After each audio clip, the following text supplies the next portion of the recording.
What my children didn't know was this. While they rolled their eyes at my imaginary symptoms, I was secretly recording every conversation. While they whispered about putting me in memory care, I was documenting every dismissed concern. While they planned to have me declared mentally incompetent, I was gathering medical evidence.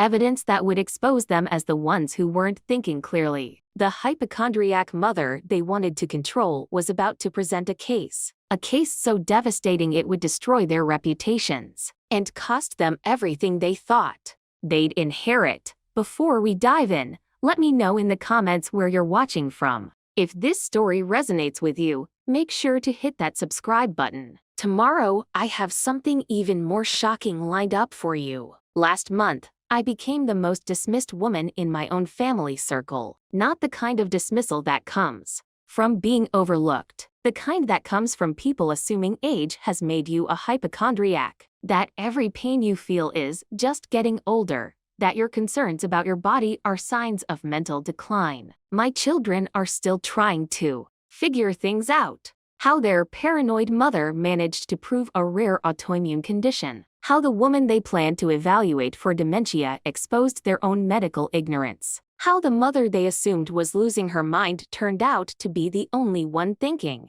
clearly. What they haven't figured out is simple. The woman they assumed was fabricating symptoms wasn't confused. She was documenting. When a retired nurse with 45 years of experience starts documenting dismissive behavior, that family learns quickly. Assumptions about elderly anxiety can be professionally devastating. Let me tell you about the emergency room visit. That changed everything. The visit where my son decided I was no longer capable of understanding my body. The visit that cost him the medical reputation he'd spent 20 years building. It was Tuesday, October 3rd, the fourth time in 6 weeks. I'd been to Riverside General Hospital, the same hospital where I'd worked as a cardiac care nurse for 4.5 decades. The place where I'd saved lives, where I'd managed medical crises, where I'd earned respect from doctors. The building still felt like home. I walked through those automatic doors. The smell of antiseptic and floor wax hit me. The organized chaos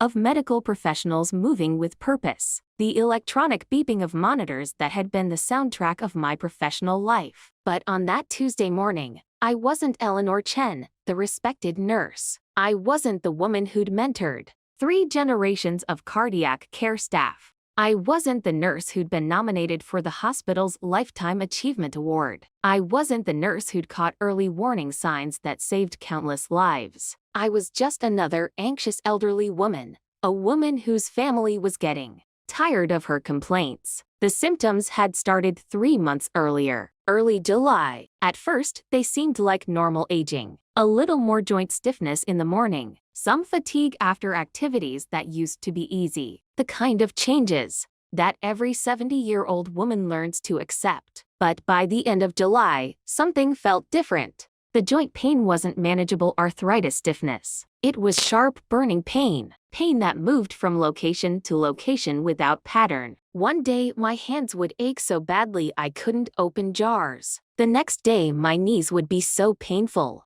I could barely climb stairs. Then my shoulders would feel like they were on fire. More concerning was the rash. It started as small red patches on my forearms. Tiny spots that looked like minor allergic reactions. But over 2 weeks, the rash spread up my arms, across my chest, down my back. Sometimes it would be barely visible. Other times it would be angry and raised, itching so intensely I'd wake up at night scratching until I bled. I tried everything I could think of, changed my laundry detergent, eliminated potential allergens from my diet, used different soaps and lotions. Nothing made a difference. The rash appeared and disappeared on its own mysterious schedule. August brought new symptoms. They made me genuinely concerned. Fatigue that felt completely different from normal tiredness. Not the healthy exhaustion from physical activity. Not tiredness from busy days. This was crushing, overwhelming fatigue. It made simple tasks feel impossible. Getting dressed in the morning became a major undertaking. Grocery shopping left me exhausted. I'd need to nap for 2 hours afterward.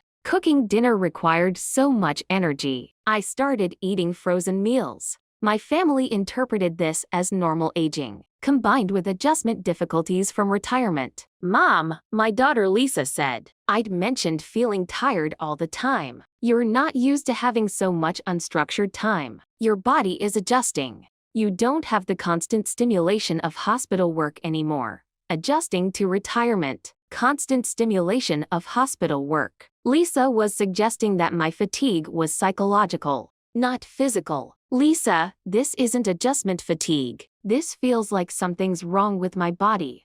"Mom, you worked in a high-stress environment for 45 years. Your nervous system is probably still coming down from decades of adrenaline. It's going to take time. Your body needs to learn how to relax." Learning how to relax. Coming down from adrenaline. My daughter was creating psychological explanations for symptoms she hadn't examined. "This doesn't feel like stress recovery." "Mom, what does stress recovery feel like? You've never not worked before. You don't have a baseline. You don't know what normal retirement tiredness should be. What does stress recovery feel like? You don't have a baseline." Lisa was suggesting I couldn't recognize normal retirement experiences, but I knew this wasn't normal because of my nursing background. During my career, I'd seen thousands of patients with fatigue symptoms. I'd learned to distinguish between different types of tiredness: overwork, depression, medication side effects, underlying medical conditions. This fatigue felt medical. It felt like the bone-deep exhaustion I'd observed in patients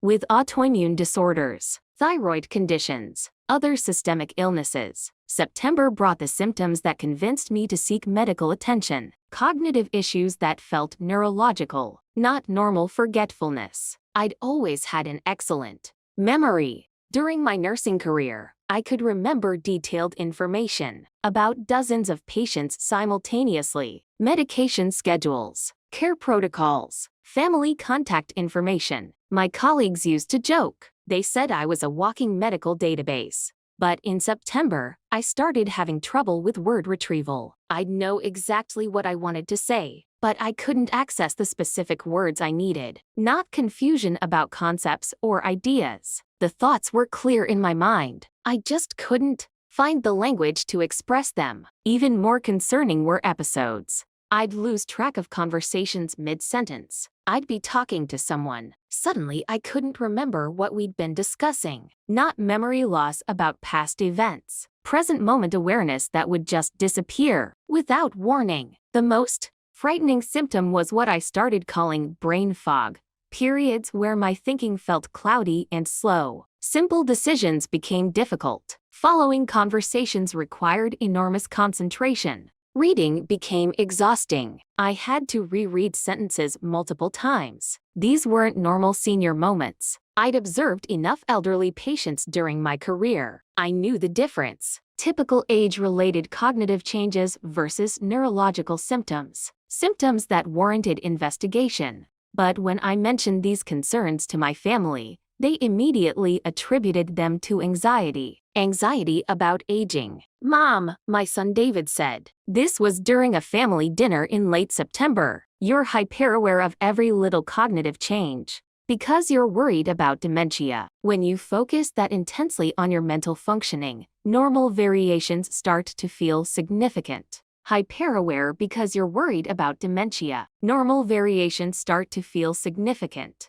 David was suggesting something, that my concern about cognitive symptoms was creating the symptoms themselves. "David, I'm not worried about dementia. I'm experiencing actual neurological changes." "But Mom, anxiety about cognitive decline can create cognitive symptoms. When you're constantly monitoring your mental performance, you notice things that you would normally ignore." Anxiety about cognitive decline creating symptoms. Constantly monitoring mental performance. My son was using psychological explanations to dismiss neurological concerns. These aren't things I would normally ignore. Word retrieval problems aren't normal variations.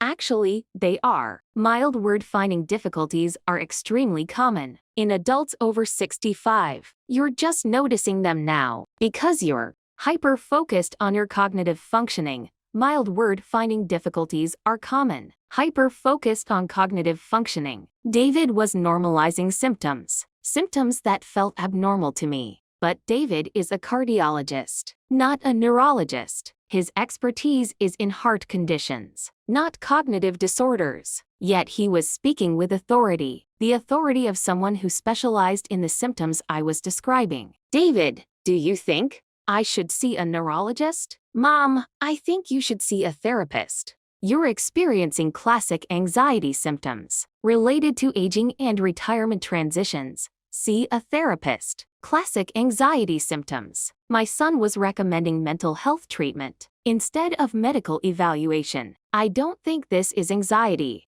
That's exactly what people with anxiety disorders say. The symptoms feel so real. Patients are convinced they have medical conditions. Patients are convinced they have medical conditions. David was comparing me to anxious patients, rather than considering that I might actually have a medical condition. The conversation that convinced me to start documenting everything happened on September 28th. I'd called David. I'd had the worst cognitive episode yet. During a conversation with my neighbor, Mrs. Patterson, I'd completely lost track mid-sentence. For nearly 30 seconds, I couldn't remember her name. I couldn't remember where we were. I couldn't remember why we were talking. David, I think I need to see a doctor about these cognitive episodes. Mom, what exactly happened? I described the incident with Mrs. Patterson. The sudden confusion, the temporary inability to process basic information about my surroundings. Mom, that sounds like a panic attack. It wasn't a panic attack. I wasn't anxious. I was just talking to a neighbor. Suddenly, I couldn't process information normally. Panic attacks don't always feel like anxiety. Sometimes they present as cognitive disruption or disorientation. Sometimes they present as cognitive disruption. David was reframing neurological symptoms as psychiatric episodes. David, I've seen panic attacks during my nursing career. This felt different. Mom, you've seen panic attacks in hospital settings where patients were already medically stressed. Community panic attacks can present very differently. Community panic attacks present differently. David was inventing medical explanations to avoid considering that my symptoms might be legitimate. I think I should see a neurologist, Mom. Neurologists are for people with actual neurological conditions. If you go to a neurologist with anxiety symptoms, they're going to think you're wasting their time. Neurologists are for people with actual conditions. Wasting their time. David was actively discouraging me from seeking appropriate medical evaluation. How do we know these aren't actual neurological symptoms? Because real neurological conditions don't come and go randomly. They have predictable patterns and progression. What you're describing sounds episodic and stress-related. Real neurological conditions don't come and go randomly. David was making factual claims about neurology, claims that weren't accurate. Many neurological conditions do present with episodic symptoms, including autoimmune disorders affecting the nervous system. But David spoke with such medical authority. I started questioning my own assessment. Maybe he was right. Maybe I was overreacting to normal aging changes. Maybe my medical background was making me hypervigilant about symptoms that weren't significant. That self-doubt lasted exactly 3 days. On October 1st, I had the most severe episode yet. I woke up with joint pain so intense I could barely get out of bed. Not the manageable stiffness I'd been experiencing. Pain that felt like my bones were breaking inside my skin. The rash had spread to areas it had never appeared before. My face, my scalp, the palms of my hands. Instead of the small red patches I'd been seeing,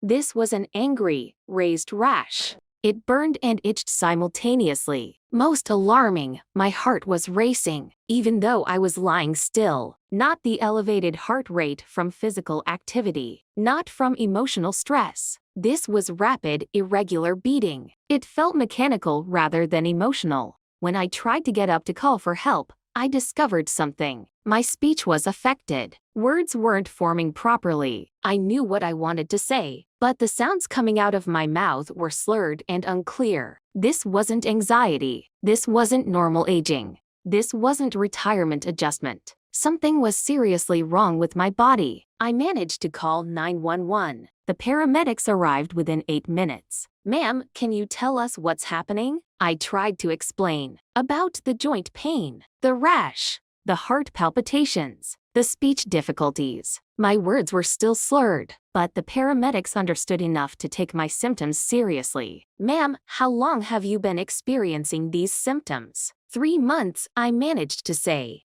"Getting worse. Have you seen a doctor about these issues?" "Family says anxiety." The paramedic exchanged a look with his partner. "Ma'am, we're going to transport you to the hospital for evaluation." During the ambulance ride, I felt a mixture of relief and vindication. Finally, medical professionals were taking my symptoms seriously. Finally, someone was treating my concerns as legitimate medical issues, rather than psychological problems. At the emergency room, the attending physician conducted a thorough evaluation. Dr. Martinez, blood tests, EKG, neurological assessment, careful examination of the rash. "Mrs. Chen, how long have you been experiencing these symptoms?" 3 months. They started gradually. They've been getting progressively worse. "Have you seen other medical professionals about these issues?" My family convinced me they were anxiety symptoms. Dr. Martinez looked at my chart. "Mrs. Chen, I see you're a retired nurse from this hospital." "Yes, I worked in cardiac care for 45 years. And your family convinced you that these symptoms were anxiety?" "My son is a cardiologist.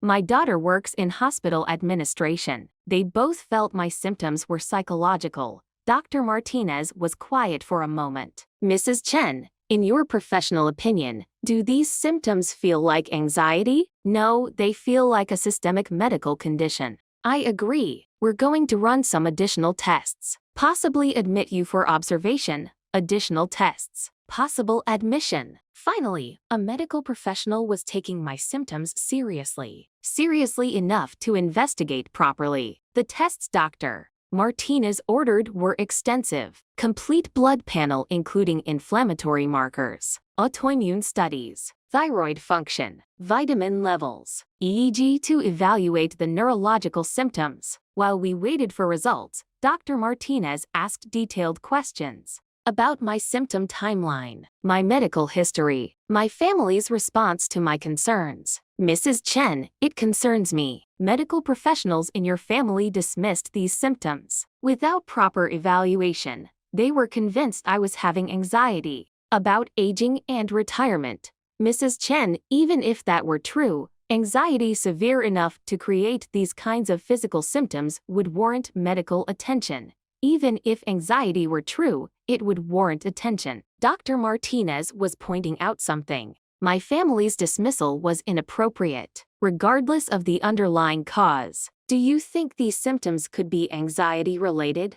"Mrs. Chen, I think these symptoms warrant thorough investigation, regardless of their cause. That's what responsible medical practice looks like." Responsible medical practice. Dr. Martinez was contrasting his approach with my family's dismissive behavior. The test results began coming back within 2 hours. My inflammatory markers were significantly elevated. My white blood cell count was abnormal. Several autoimmune indicators were positive. "Mrs. Chen, your lab results suggest something. Some kind of systemic inflammatory process. Possibly an autoimmune condition." Systemic inflammatory process. Autoimmune condition. Medical terminology that validated what I'd been feeling for 3 months. What does that mean? It means your body's immune system is attacking your own tissues. That would explain the joint pain, the rash, the fatigue, and possibly the cognitive symptoms. Immune system attacking own tissues. An explanation that connected all my seemingly unrelated symptoms. Is this treatable? Most autoimmune conditions are manageable with proper medication and monitoring. But Mrs. Chen, these conditions can be serious if left untreated. Serious if left untreated. I'd been experiencing a potentially serious medical condition for 3 months, while my family convinced me it was anxiety. Dr. Martinez, what would have happened if I hadn't come in today? Mrs. Chen, autoimmune conditions can cause permanent organ damage. If they're not treated promptly, some can be life-threatening. Permanent organ damage. Life-threatening. My family's dismissive behavior could have had devastating consequences. Dr. Martinez admitted me to the hospital for further testing and treatment initiation. As I settled into my room, I felt a mixture of emotions, relief and anger. Relief that I finally had medical validation for symptoms I'd known were serious. Anger that I'd wasted 3 months being dismissed by people who should have supported my medical advocacy.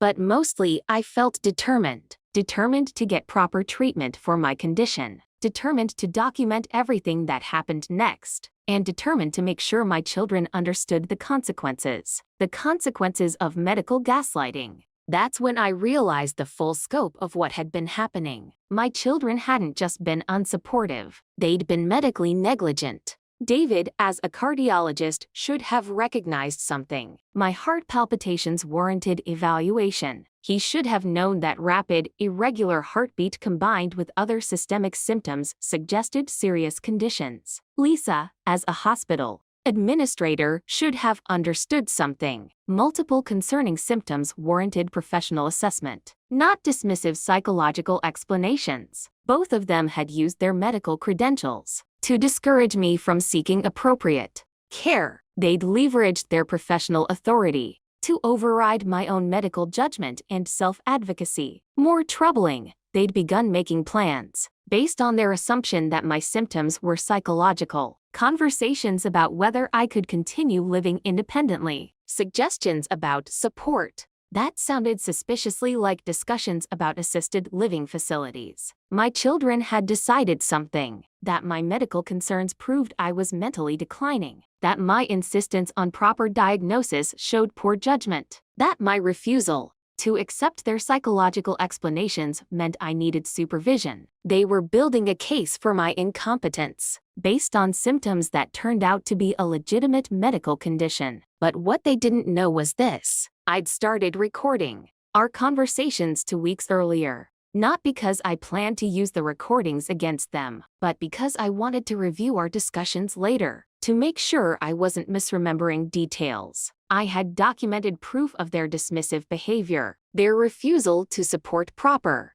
medical evaluation, their suggestions about my need for supervised living, based on symptoms they'd incorrectly attributed to mental decline. More importantly, I now had medical evidence that proved my symptoms were real, serious, potentially dangerous if left untreated, evidence that would show exactly how wrong my children had been about my condition and their response to my concerns, evidence that would demonstrate the difference between responsible medical practice and family members using credentials to avoid dealing with an inconvenient elderly relative. Because when a nurse with 45 years of experience discovers something that her own family has been preventing her from getting appropriate medical care, that family learns expensive lessons about respect, about professional responsibility, about the difference between caring about someone and controlling their medical decisions. The education was about to begin, and it would be more comprehensive than any medical training my children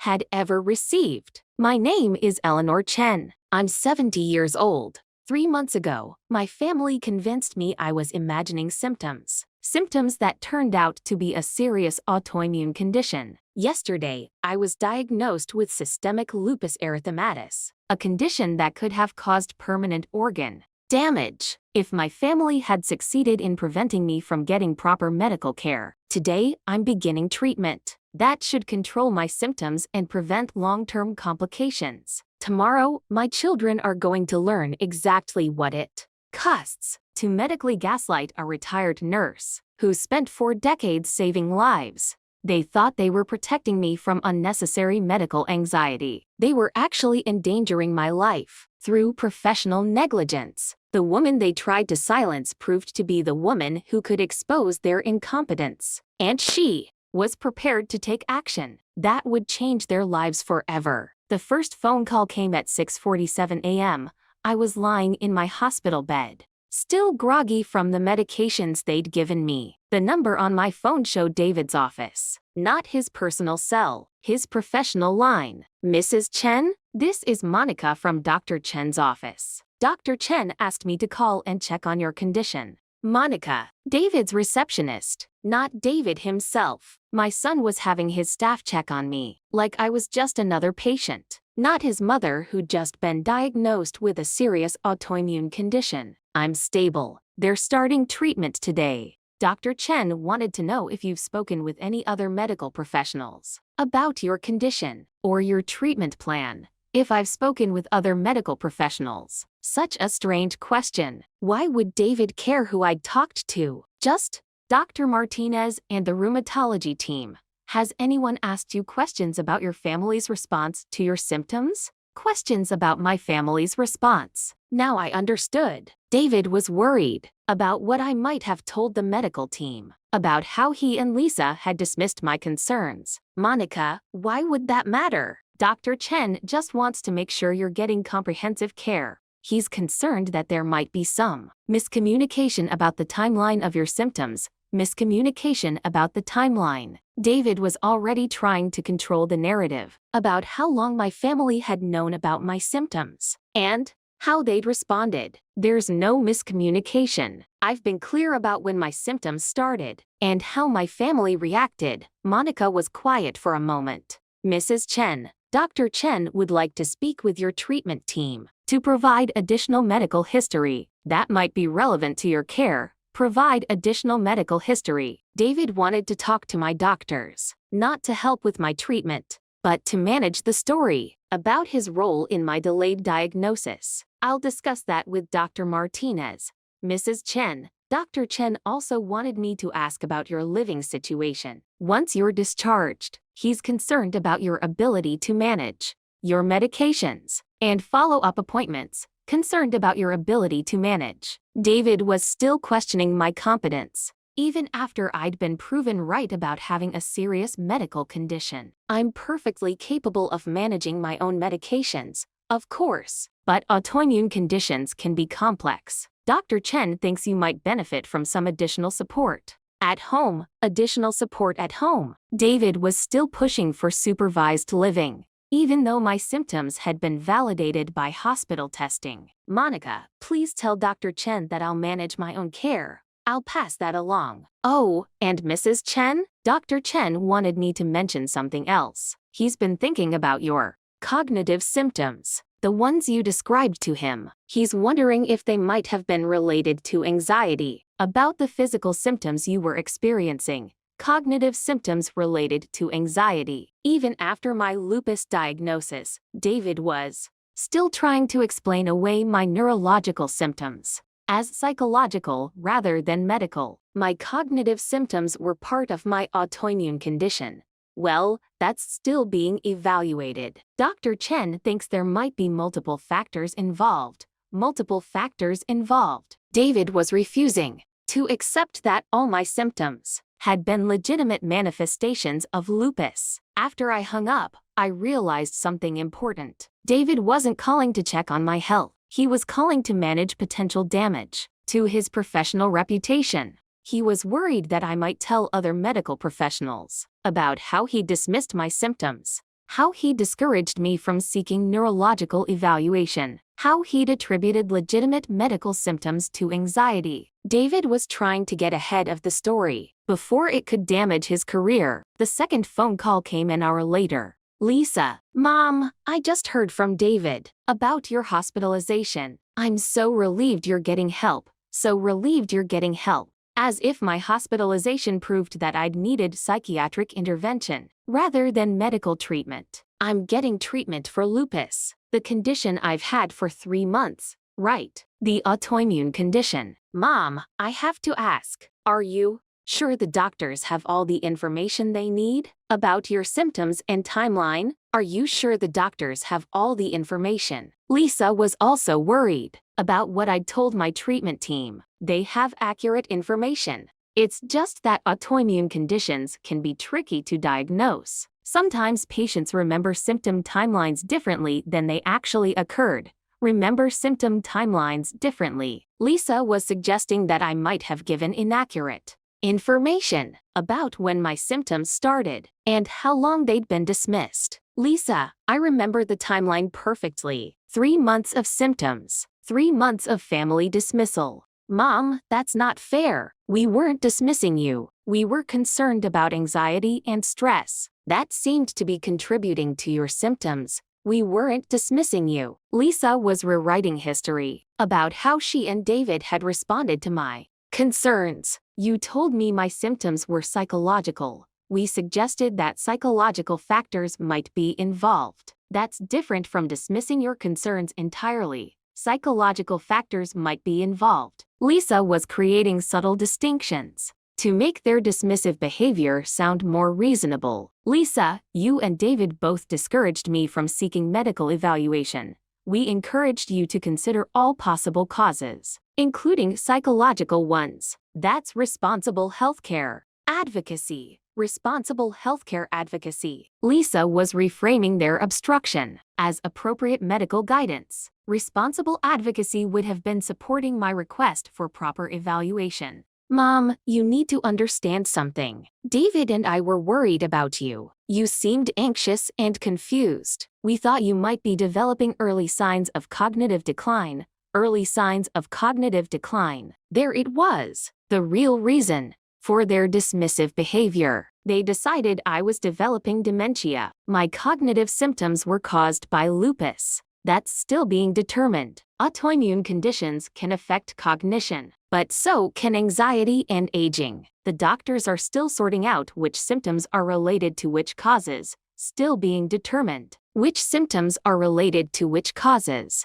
Lisa was refusing to accept that my diagnosis explained all my symptoms. Lisa, why is it so hard for you to admit that you were wrong? Mom, we weren't wrong to be concerned about psychological factors. Mental health is an important component of overall wellness, especially for elderly patients dealing with major life transitions. Mental health is important. Elderly patients dealing with transitions. Lisa was still treating me like a typical geriatric case, rather than acknowledging my specific situation. I'm not a typical elderly patient. I'm a retired nurse with medical expertise, and medical expertise can sometimes make people hypervigilant about normal aging processes. That's a well-documented phenomenon. Medical expertise can make people hypervigilant. Lisa was using my professional background against me to explain why I'd overreacted to legitimate symptoms. After Lisa hung up,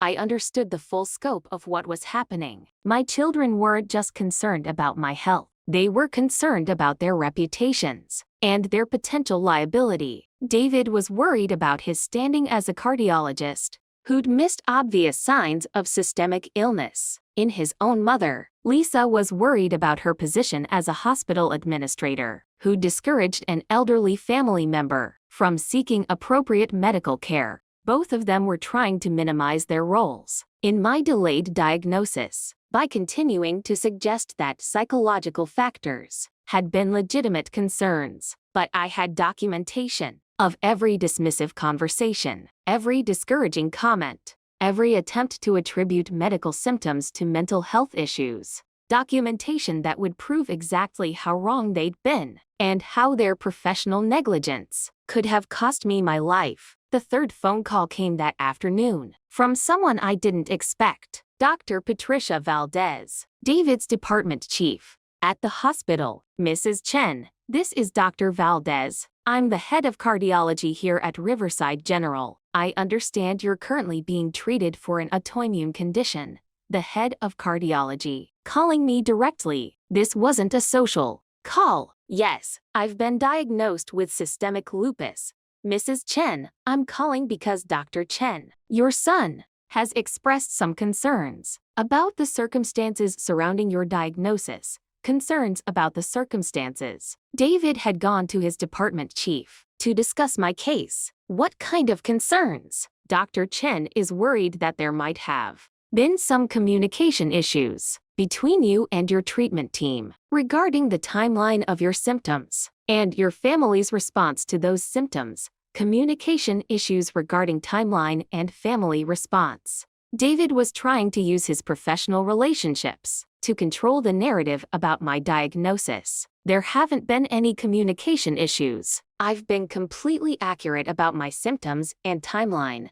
I'm sure you have been. But Dr. Chen is concerned that you might be upset with him and his sister about their initial assessment of your symptoms, and that this might be influencing your discussions with other medical professionals. Upset about their initial assessment. Influencing discussions with medical professionals. Dr. Valdez was suggesting that my anger was causing me to misrepresent my family's behavior. Dr. Valdez, my family dismissed legitimate medical symptoms for 3 months. That's not an assessment issue. That's medical negligence. Mrs. Chen, I understand you're frustrated, but from what Dr. Chen has told me, he and his sister were appropriately concerned about psychological factors that seemed to be contributing to your symptoms. Appropriately concerned about psychological factors. Dr. Valdez was supporting David's version of events without having spoken to me directly. Dr. Valdez, have you reviewed my medical records from the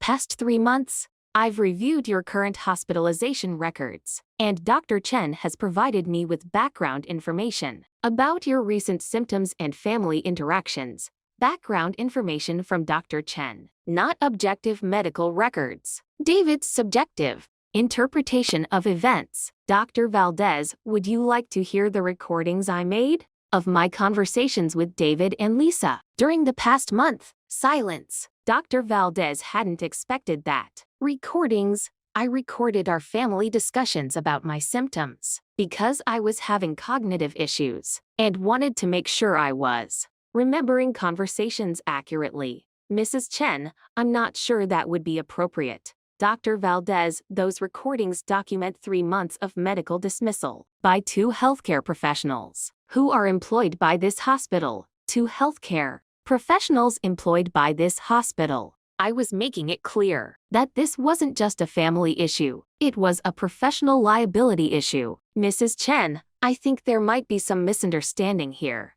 There's no misunderstanding. I have documented proof of medical professionals dismissing legitimate symptoms that delayed my diagnosis of a serious autoimmune condition. Dr. Valdez was quiet for a long moment. Mrs. Chen, what outcome are you seeking from this situation? What outcome are you seeking? Dr. Valdez was asking about potential legal action or professional complaints. I'm seeking acknowledgement that my symptoms were legitimate, that my family's response was inappropriate, and that healthcare professionals should be held accountable for medical dismissal of elderly patients. Mrs. Chen, I think it would be beneficial for all parties involved if we could arrange a meeting to discuss this situation constructively. A meeting to discuss constructively. Dr. Valdez wanted to contain the situation before it became a formal complaint. What kind of meeting? A family conference with medical mediation to help everyone understand what happened and why, and to develop a plan for moving forward positively. Medical mediation. Moving forward positively. Dr. Valdez was proposing damage control disguised as family therapy. Dr. Valdez, this isn't a family communication problem. This is a professional accountability problem. Mrs. Chen, I understand your concerns, but sometimes these situations are more complex than they initially appear. Medical mediation can help clarify what actually happened versus what people perceived happened. What actually happened versus what people perceived happened. Dr. Valdez was suggesting that my perspective might not be objective or accurate. Dr. Valdez, I have recordings of exactly what happened. There's no ambiguity about perception versus reality. Another long silence. Mrs. Chen, I'd like to schedule a meeting with you, your children, and a neutral medical mediator to review the facts and work toward resolution. Review the facts and work toward resolution. Dr. Valdez was trying to keep this situation within the hospital's internal processes, rather than allowing it to become a formal complaint. After I hung up, I realized that my phone calls had accomplished something important. They'd revealed that David and Lisa were actively trying to manage the narrative about their role in my delayed diagnosis. More importantly, they demonstrated that hospital administration was taking this situation seriously enough to involve department chiefs and propose formal mediation, which meant that my documentation had the potential to cause real professional consequences for my children. That evening, Dr. Martinez stopped by during his rounds. "Mrs. Chen, how are you feeling? The initial treatment seems to be helping. Much better. The joint pain is already decreasing. Good. Your inflammatory markers are trending down, which suggests the medication is working." Dr. Martinez sat down in the chair beside my bed. "Mrs. Chen, I need to ask you something. I've received several calls today about your case, several calls about my case. My family's damage control efforts were becoming obvious to my treatment team." "What kind of calls?" "Your son called. He wanted to discuss your medical history. He seemed particularly interested in the timeline of your symptoms and your family's response to those symptoms, particularly interested in timeline and family response." David was trying to influence my treating physician's understanding of the situation. "What did you tell him?" "I told him that patient confidentiality prevents me from discussing your case without your explicit permission." "But Mrs. Chen, I'm concerned about something." "What concerns you?" "Your son seemed more interested in managing the story about your diagnosis than in supporting your recovery, managing the story rather than supporting recovery." Dr. Martinez had noticed that David's priorities were misplaced. "Dr. Martinez, can I show you something?" I pulled out my phone and played one of the recordings from my conversation with David 2 weeks earlier, where he discouraged me from seeing a neurologist and suggested that my symptoms were anxiety-related. Dr. Martinez listened quietly. His expression grew increasingly serious. "Mrs. Chen, how many of these recordings do you have?" 15 conversations over the past month with David and Lisa, all documenting their dismissal of my symptoms. "And they didn't know you were recording?" I told them I was having cognitive issues and needed to record conversations to review later. "They thought it was because of my anxiety disorder." Dr. Martinez was quiet for a moment. "Mrs. Chen, these recordings document what appears to be systematic medical dismissal by healthcare professionals." Systematic medical dismissal by healthcare professionals. Dr. Martinez was recognizing the professional implications of my family's behavior. "Dr. Martinez, what would have happened if I hadn't come to the emergency room when I did?" "Mrs. Chen, lupus can cause serious organ damage if left untreated. In some cases, it can be life-threatening. The cognitive symptoms you were experiencing could have progressed to seizures or stroke if the neurological inflammation continued.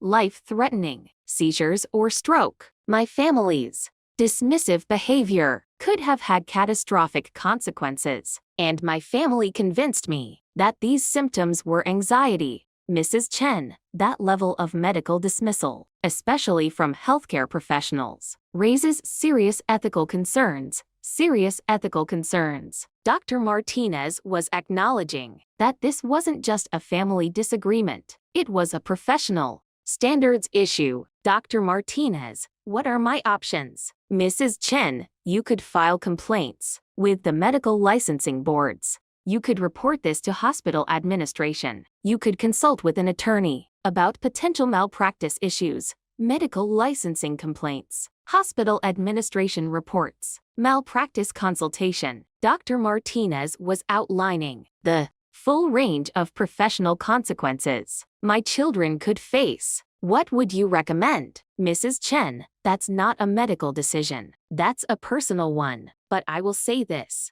Healthcare professionals have a responsibility to take patient concerns seriously, especially when those patients have medical training themselves. Responsibility to take concerns seriously, especially with medical training." Dr. Martinez was validating that my family's behavior had been particularly inappropriate, given my nursing background. "Mrs. Chen, you spent 45 years evaluating patients and symptoms. The idea that you couldn't recognize a serious medical condition in yourself, is frankly insulting to your professional expertise. Insulting to your professional expertise. Dr. Martinez understood that my family hadn't just dismissed a patient. They dismissed a medical colleague. That night, as I lay in my hospital bed, I thought about the day's phone calls, the damage control efforts, the attempts to rewrite history. My children were scared, and they had good reason to be. They'd medically dismissed a retired nurse who had documentation of their behavior and a serious diagnosis. That proved they'd been wrong. They'd created professional liability for themselves and their employers through their negligent response to legitimate medical symptoms. Most importantly, they demonstrated that they viewed elderly family members as problems to be managed rather than people to be respected, people whose medical concerns deserved the same professional attention that they would give to any other patient. But instead of acknowledging their mistakes and apologizing for their behavior, they were doubling down on their original assessment. They were trying to maintain that psychological factors had been legitimate concerns, despite clear medical evidence. To the contrary, they were prioritizing their professional reputations over taking responsibility for potentially life-threatening medical negligence, which told me everything I needed to know about their character and their priorities. My children had failed the most basic test of human decency. When someone you love tells you they're in pain, you listen, you investigate, you support, you don't dismiss, you don't discourage, you don't attribute legitimate concerns to mental health problems, especially when you have medical training. That should make you more responsive to concerning symptoms, not less. But David and Lisa had done exactly the opposite. They'd used their medical credentials to justify dismissing my concerns, rather than investigating them properly. They'd leveraged their professional authority to override my medical judgment and self-advocacy. They'd treated me like an incompetent elderly patient, rather than a medical colleague with legitimate health concerns. And now they were facing the professional consequences of that choice. Tomorrow, I would start making calls to medical licensing boards, to hospital administration, to attorneys who specialized in medical malpractice. Because when healthcare professionals use their credentials to dismiss legitimate medical concerns from elderly family members, those professionals need to learn that such behavior has consequences, professional consequences, that match the seriousness of their negligent behavior. My children wanted to control the narrative about my diagnosis and their response, but I controlled the evidence that would determine their future. The woman they'd tried to silence was about to become the woman who held their careers in her hands, and she was prepared to use that power to ensure that no other elderly patient would ever be dismissed the way she had been. The education was accelerating, and it would be more expensive than any mistake my children had ever made in their professional lives. Because respect for elderly patients isn't optional in healthcare, it's a fundamental requirement that comes with serious consequences when it's violated. David and Lisa were about to learn exactly how expensive those consequences could be. The next morning brought unexpected visitors. I was finishing breakfast when David and Lisa walked into my hospital room. Together, they looked like they'd coordinated their approach. Professional, serious, united front. "Mom," David said. His voice was carefully controlled. "We need to talk. We've been thinking about everything that's happened," Lisa added, "and we want to clear up some misunderstandings." Misunderstandings. They were still framing their medical dismissal as communication problems, rather than professional negligence. "There are no misunderstandings. You dismissed my symptoms for 3 months. David sat down in the chair beside my bed. Lisa remained standing, arms crossed, defensive posture. "Mom, we've been reviewing our conversations from the past few weeks, and we think there might be some confusion about what we actually said." Reviewing our conversations. Confusion about what you actually said. David didn't know that I had exact recordings of every dismissive comment. I remember our conversations perfectly. But Mom, Lisa interjected, memory can be unreliable, especially when you're dealing with stress and illness. Sometimes people remember conversations differently than they actually occurred. Memory can be unreliable. People remember differently. Lisa was attacking my credibility by suggesting cognitive impairment. My memory isn't impaired. We're not saying it's impaired, David said quickly. We're saying that illness and medication can affect how we process and remember information. Illness and medication affect processing. David was being more subtle, but making the same implication that my recollections weren't reliable. Are you suggesting I've misremembered your response to my symptoms? David and Lisa exchanged a look. They'd clearly rehearsed this conversation. Mom, we think you might be remembering our concern and worry as dismissal, David said. When we suggested psychological factors, we weren't dismissing your symptoms. We were trying to help you explore all possible causes, remembering concern as dismissal, trying to help explore causes. David was reframing their dismissive behavior as comprehensive medical thinking. You told me my symptoms were anxiety. You discouraged me from seeing specialists. We suggested that anxiety might be contributing to some of your symptoms, Lisa corrected. That's different from saying all your symptoms were psychological. Anxiety might be contributing. Different from saying all symptoms were psychological. Lisa was creating subtle distinctions that hadn't existed in our actual conversations. You both told me that neurologists were for people with actual neurological conditions. We said that neurologists typically see patients with confirmed neurological symptoms, David said. We thought your symptoms might have other causes that should be explored first. Typically see patients with confirmed symptoms. Other causes should be explored first. David was making their obstruction sound like logical medical reasoning. I reached for my phone. Would you like to hear what you actually said? Both of them tensed. David's confident expression faltered. Mom, we don't think recordings are necessary here, Lisa said quickly. We're trying to have a constructive conversation. Recordings aren't necessary. Constructive conversation. Lisa was trying to prevent me from playing the documented evidence. The recordings show exactly what you said and how you said it. Mom, recordings can be taken out of context, David said. They don't capture the full emotional context of our conversations. Taken out of context don't capture emotional context. David was preemptively attacking the credibility of the evidence. The context was clear. I told you I was having concerning medical symptoms. You told me they were anxiety. We expressed concern about multiple possible causes, Lisa said, including psychological factors. That's responsible medical thinking. Multiple possible causes. Responsible medical thinking. Lisa was still trying to make their dismissive behavior sound professional. I started to play one of the recordings. David's voice came through clearly. Mom, neurologists are for people with actual neurological conditions. If you go to a neurologist with anxiety symptoms, they're going to think you're wasting their time.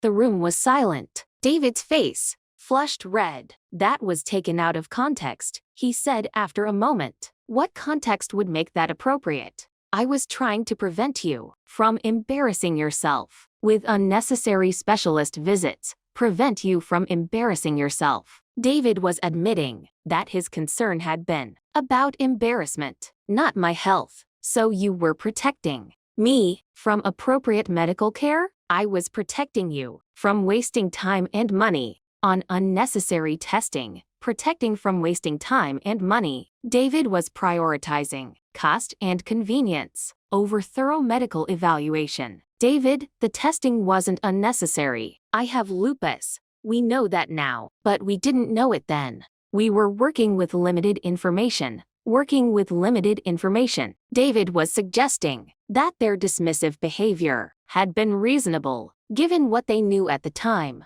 The limited information was that you didn't listen to my symptom descriptions. We listened, but we also applied our medical knowledge to interpret your symptoms. Applied medical knowledge to interpret your symptoms. David was still claiming that their dismissal had been medically justified. Lisa stepped forward. Mom, we need to talk about something else. Something important. Something else. Something important. Lisa was changing the subject away from their documented dismissal. We're concerned about how you're discussing this situation with other people. Concerned about how you're discussing with other people. Lisa was worried about my conversations with medical staff and others. What do you mean? We've heard that you've been telling people that we prevented you from getting medical care, David said. Because you did. That's not accurate, and it's potentially damaging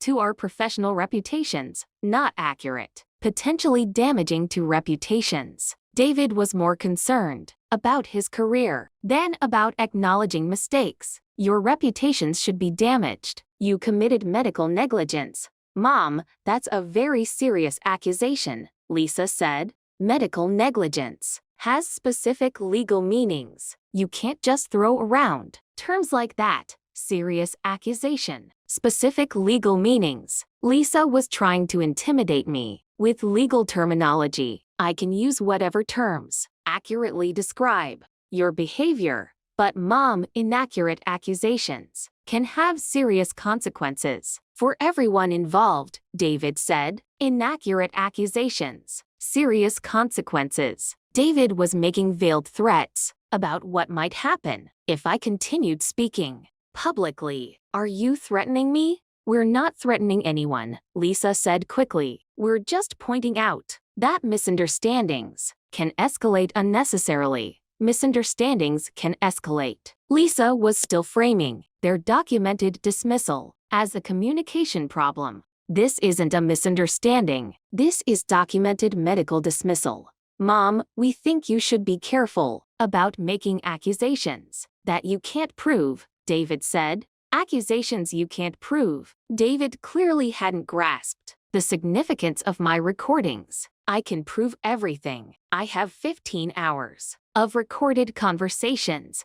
David's confident facade cracked completely. 15 hours? Every conversation we had about my symptoms over the past month. Lisa sat down heavily. Mom, why were you recording us? Because I was having cognitive symptoms and wanted to make sure I was remembering conversations correctly. But you didn't tell us. You were recording everything, David said. I told you I was recording because of my cognitive issues. You assumed it was because of my anxiety disorder. David and Lisa exchanged another look. This one was panicked. They were realizing the scope of documented evidence I possessed. Mom, what are you planning to do with those recordings? Lisa asked. What are you planning to do? Lisa was worried about how I might use the evidence against them. I'm considering my options. What options? David asked. Medical licensing board complaints, hospital administration reports, legal consultation.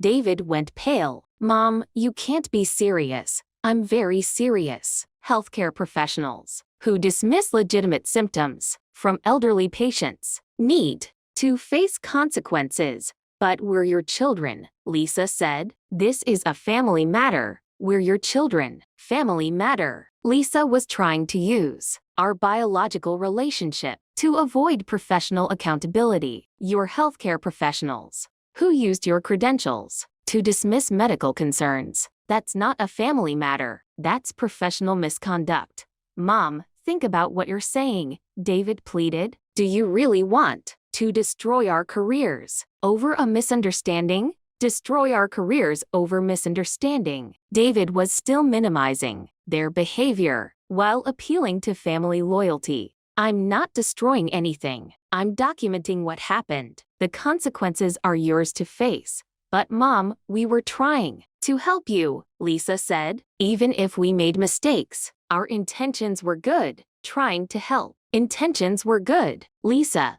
was asking for forgiveness based on claimed good intentions. Good intentions don't excuse medical negligence. Mom, please, David said. Can't we work this out as a family? Work this out as family. David wanted to keep this situation private, away from professional oversight. You didn't treat me like family. You treated me like an incompetent elderly patient. That's not true, Lisa protested. You suggested I needed supervised living based on symptoms you incorrectly attributed to mental decline. We were concerned about your safety, David said. You were concerned about managing what you saw as my decline, rather than investigating my medical complaints. David stood up and started pacing. Mom, what do you want from us? What do you want from us? David was asking what it would take to make this go away. I want acknowledgement that you were wrong, that your behavior was inappropriate, and that elderly patients deserve better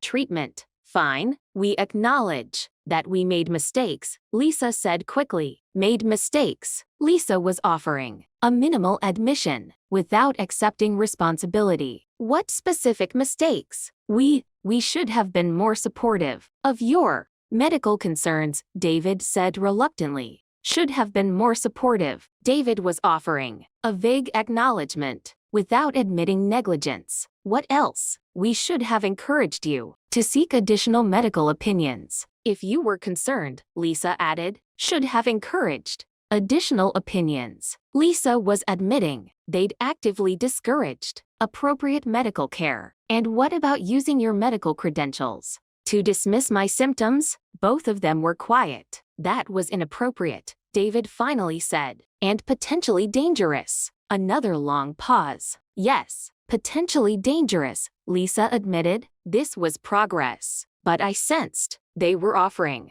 just enough admission to avoid bigger consequences. Are you willing to make these acknowledgments in writing? In writing? David asked. A formal apology, acknowledging your mistakes and the potential consequences of your behavior. Mom, a written apology could be used against us in professional proceedings, Lisa said. Could be used against us. Lisa was confirming that they were worried about professional consequences, which is exactly why I want it in writing. Mom, please be reasonable, David pleaded. We've acknowledged our mistakes. Can't that be enough? Be reasonable. Can't that be enough? David wanted forgiveness without accountability. Healthcare professionals who endanger patients through negligent behavior should face professional review. But you weren't our patient, Lisa said. You were our mother, weren't our patient, were our mother. Lisa was trying to claim that family relationships exempt healthcare professionals from professional standards. Healthcare professionals don't get to ignore medical symptoms just because the patient is a family member. But we weren't acting in professional capacities, David argued. We were acting as concerned children, weren't acting in professional capacities. Acting as concerned children. David was trying to separate his professional identity from his dismissive behavior. You used your medical credentials to justify dismissing my symptoms. That makes it professional conduct. David and Lisa realized they weren't going to talk me out of pursuing professional consequences. Mom, what would it take for you to reconsider filing formal complaints? Lisa asked. What would it take to reconsider? Lisa was asking about potential negotiations. Nothing. Healthcare professionals who dismiss elderly patients need to face professional review, even if those professionals are your own children? David asked. The context was clear. I told you I was having concerning medical symptoms. You told me they were anxiety. We expressed concern about multiple possible causes, Lisa said, including psychological factors. That's responsible medical thinking. Multiple possible causes. Responsible medical thinking. Lisa was still trying to make their dismissive behavior sound professional. I started to play one of the recordings. David's voice came through clearly. Mom, neurologists are for people with actual neurological conditions. If you go to a neurologist with anxiety symptoms, they're going to think you're wasting their time. The room was silent. David's face flushed red. That was taken out of context, he said after a moment. What context would make that appropriate? I was trying to prevent you from embarrassing yourself with unnecessary specialist visits. Prevent you from embarrassing yourself. David was admitting that his concern had been about embarrassment, not my health. So you were protecting me from appropriate medical care? I was protecting you from wasting time and money on unnecessary testing. Protecting from wasting time and money. David was prioritizing cost and convenience over thorough medical evaluation. David, the testing wasn't unnecessary. I have lupus. We know that now, but we didn't know it then. We were working with limited information. David was suggesting that their dismissive behavior had been reasonable, given what they knew at the time. The limited information was that you didn't listen to my symptom descriptions. We listened, but we also applied our medical knowledge to interpret your symptoms. Applied medical knowledge to interpret your symptoms. David was still claiming that their dismissal had been medically justified. Lisa stepped forward. Mom, we need to talk about something else. Something important. Lisa was changing the subject away from their documented dismissal. We're concerned about how you're discussing this situation with other people.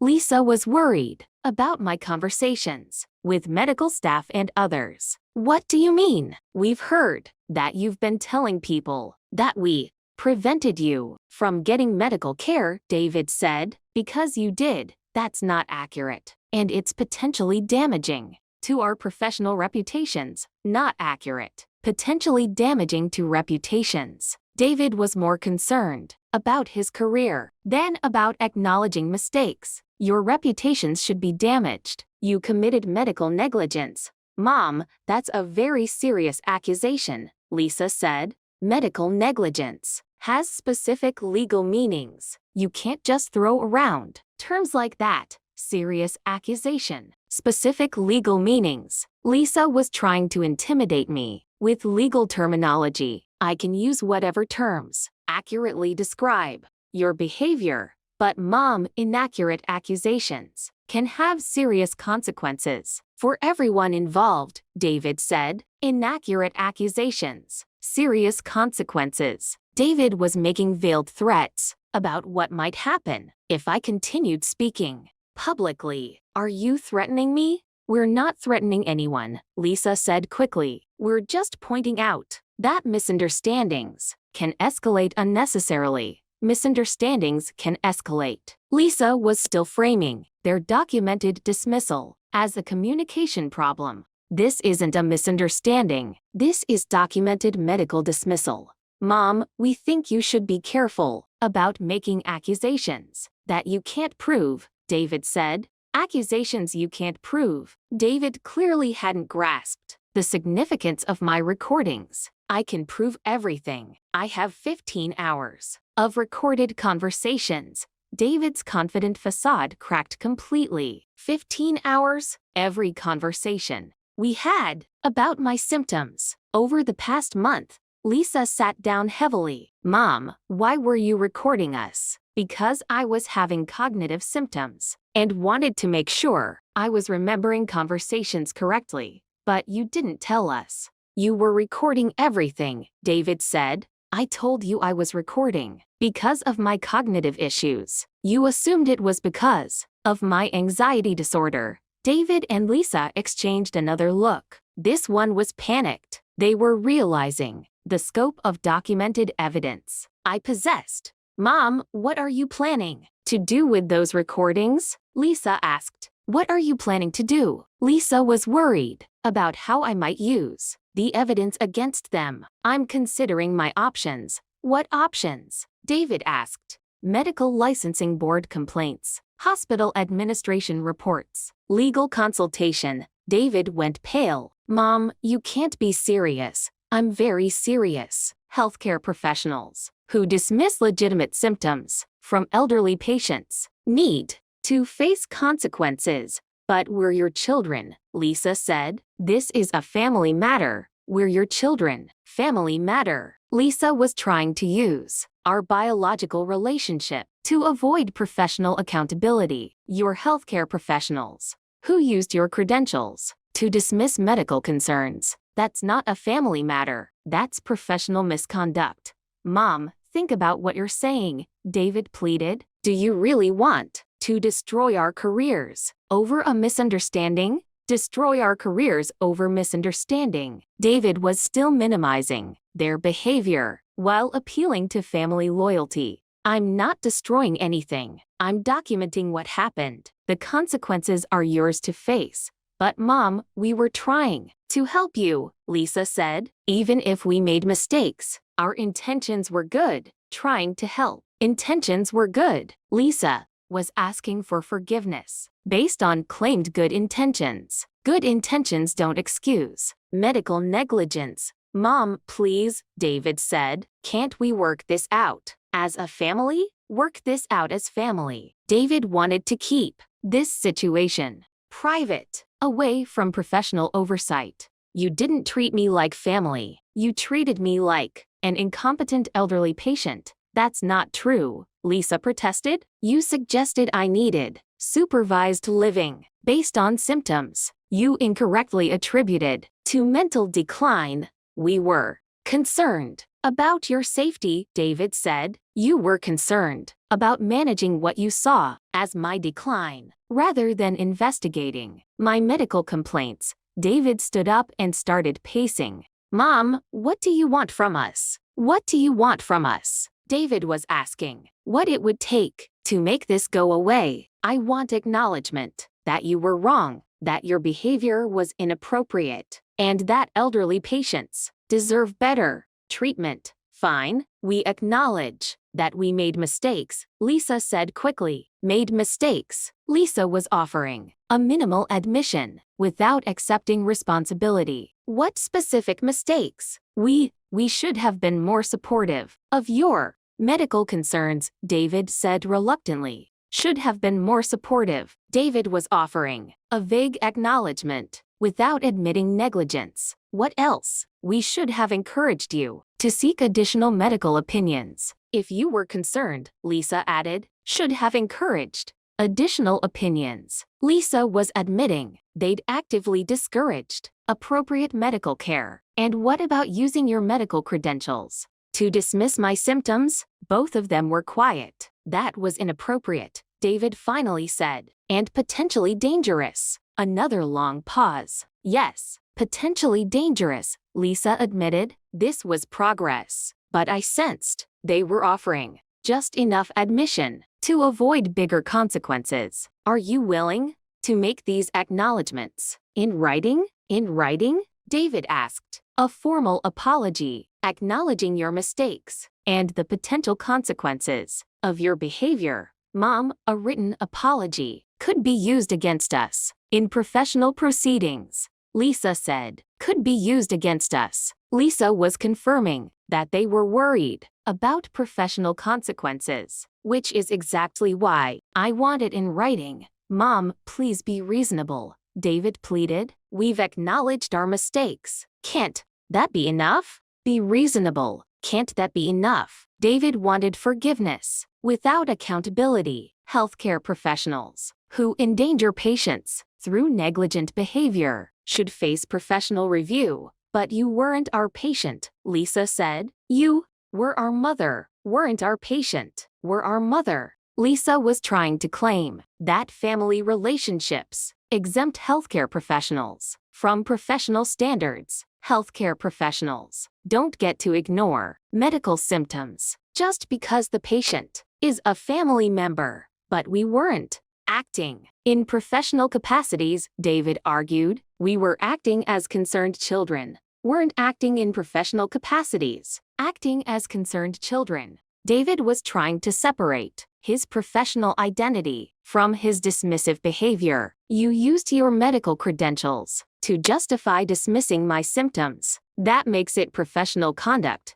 David and Lisa realized they weren't going to talk me out of pursuing professional consequences. Mom, what would it take for you to reconsider filing formal complaints? Lisa asked. What would it take to reconsider? Lisa was asking about potential negotiations. Nothing. Healthcare professionals who dismiss elderly patients need to face professional review, even if those professionals are your own children? David asked. Even if they're your children. David was making a final appeal to family loyalty, especially if they're my children, because you should have known better. The room fell silent. David and Lisa realized that their damage control efforts had failed. They'd come to my hospital room, expecting to manage the narrative and minimize consequences through family pressure. Instead, they discovered that I had extensive documentation of their dismissive behavior and was committed to pursuing professional accountability. Mom, I hope you understand what you're about to do to your own family, David said. What you're about to do to your own family. David was trying to make me feel guilty about holding them accountable. I understand perfectly. I'm protecting other elderly patients from the kind of dismissal you showed me by destroying our careers, by ensuring that healthcare professionals who dismiss legitimate symptoms face appropriate consequences. David and Lisa left without saying goodbye. Their damage control mission had not only failed, it had confirmed my determination to pursue formal action. That afternoon, I made my first official call to the State Medical Licensing Board, Medical Board Complaint Division. This is Sarah speaking. I'd like to file a complaint against 2 healthcare professionals for medical dismissal of legitimate symptoms. Can you provide me with some basic information about the healthcare professionals and the nature of your complaint? I spent the next hour providing detailed information about David and Lisa's credentials, their dismissive behavior, and the potential consequences of their actions. Mrs. Chen, this sounds like a serious allegation of professional misconduct. We'll need you to submit a formal written complaint with supporting documentation.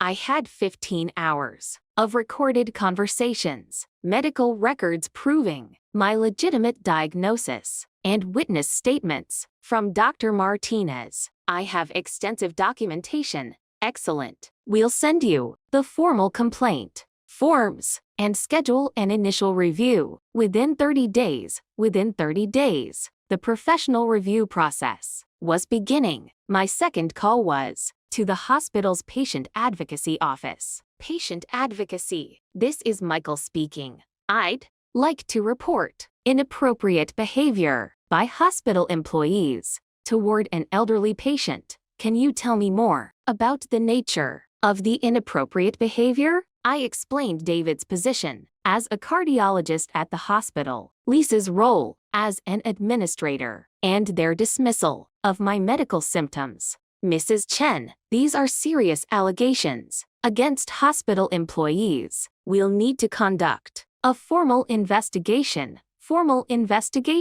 The hospital was taking this situation seriously. I have recorded evidence of their dismissive behavior. We'll definitely want to review that evidence as part of our investigation. My third call was to an attorney who specialized in medical malpractice, Henderson and Associates. How can I help you? I'd like to consult about potential malpractice by healthcare professionals who dismissed legitimate symptoms. Let me connect you with attorney Jennifer Martinez. She handles medical malpractice cases. Attorney Martinez listened to my entire story, the symptom timeline, the family dismissal, the delayed diagnosis, the potential consequences. Mrs. Chen, you may have a strong malpractice case. Healthcare professionals have a duty to take patient concerns seriously, even when those patients are family members. Strong malpractice case. Duty to take concerns seriously. The attorney was confirming that David and Lisa's behavior had legal implications. What would be the next steps? we'd need to review all your documentation, medical records, recorded conversations, treatment timeline. Then we'd file suit if the evidence supports your allegations. File suit if evidence supports. The legal process was also beginning. That evening, Dr. Martinez stopped by during rounds. "Mrs. Chen, how are you feeling today?" "Much better physically. The lupus treatment is working well." "Good. Your inflammatory markers continue to improve." He paused. "Mrs. Chen, I received some interesting calls today."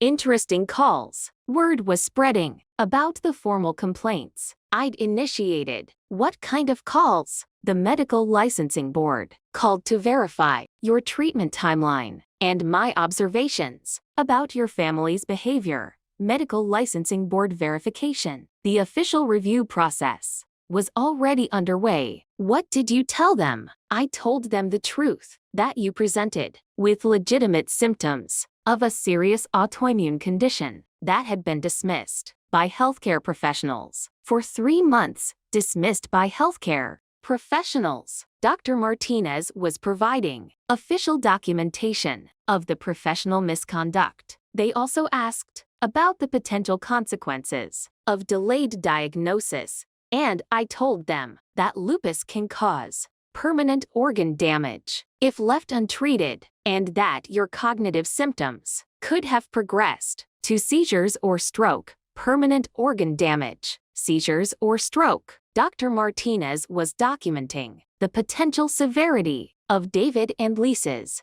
negligence. "Dr. Martinez, do you think I'm doing the right thing?" "Mrs. Chen, healthcare professionals have a fundamental obligation to take patient concerns seriously. When they fail in that obligation, there must be consequences. Fundamental obligation must be consequences." Dr. Martinez was supporting my decision to pursue professional accountability, even when the professionals are family members, especially when they're family members, because family relationships should make healthcare professionals more responsive to concerns, not less. More responsive, not less. Dr. Martinez understood that family relationships should enhance professional responsibility rather than diminish it. That night, I reviewed all the documentation I'd gathered over the past month. 15 hours of recorded conversations, medical records proving my legitimate diagnosis, treatment timelines showing the delay caused by family dismissal, witness statements from Dr. Martinez confirming the seriousness of my condition